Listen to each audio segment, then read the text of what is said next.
Storm Station 7 on alert tonight, tracking snow falling across our state, including right here in the Denver metro area. We are seeing snow falling right now. In fact, that snowfall expecting to pile on through the weekend, leaving a foot of snow in some areas. Tonight we have team coverage of the conditions with Storm Trackers Matt Makins and Mark Stewart in your neighborhoods and on the roads. But we start with Chief Meteorologist Mike Nelson.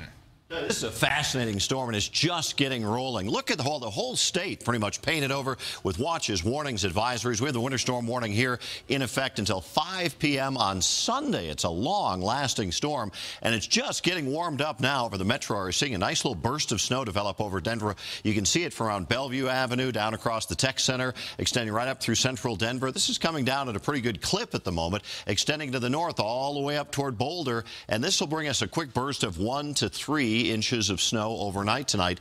The heaviest action by the end of the weekend, though, is going to be farther to the west. You get up around Berthoud Pass, extending up into the higher mountains, and Georgetown probably going to see a pretty good amount of snow as well. That's where we sent Corey Rippenhagen and Matt Makins in Storm Tracker 7.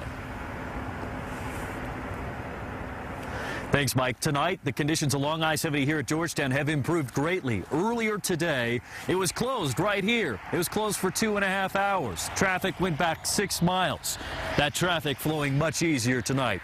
Light pockets of snowfall at this hour. We had been tracking some heavier pockets, of course, in the afternoon and the evening. The heaviest snow we saw all day was earlier this evening. So just a couple hours ago, Corey and I headed over Berthoud Pass, and that snow at times was very heavy, was snow-packed, built up on the sides. We saw one spin-off of one of the cars there, but the traffic, the ski traffic headed in that direction was so incredibly heavy that it was about a 45-minute delay to get to the top of Berthoud Pass and back down. So that was the heaviest snowfall that we saw on the day. That snow is the same pocket of energy that is sliding over the Denver metro area now, and as Mike said, we're just kind of gearing up. The cold arrived. Now we can wait for the actual energy to produce a heavier snowfall. If you're traveling in the high country throughout the weekend, expect more periodic closures of I-70, US 40, possibly even 6. Anything going over the highest mountain passes with heavy snow and the wind you'll have to contend with. But tonight, not a bad drive to the mountains. Hint, hint. With Corey Rippenhagen, I'm meteorologist Matt Makins, Storm Station 7. Both Denver Public Works and CDOT putting all their crews and equipment to work this weekend to help make sure the roads are clear and safe for drivers. The city says it has 70 large plows ready to plow Denver's main streets and put de-icer on the roads. It also has nearly 100 smaller plows that they will use on residential streets if needed. CDOT rolling out a much larger fleet to handle the roads across the state. We are deploying every available resource to deal with this event. We have up to 700 pieces of snow fighting equipment and even more personnel who will be coming out to work in the snow and cold this weekend. CDOT says about 106 plows will focus on the metro area and 54 will work primarily on the I-70 mountain corridor. Now, several airlines are expecting flights to be canceled throughout the weekend, but tonight we've only found a few being impacted.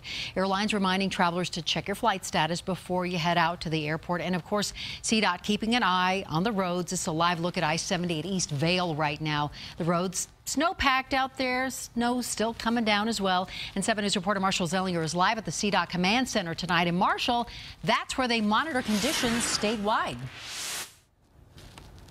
And 5 minutes ago, Jarrett just updated the CDOT hotline with road conditions, and we're watching the Eisenhower Tunnel. As Matt said, conditions better than they were earlier.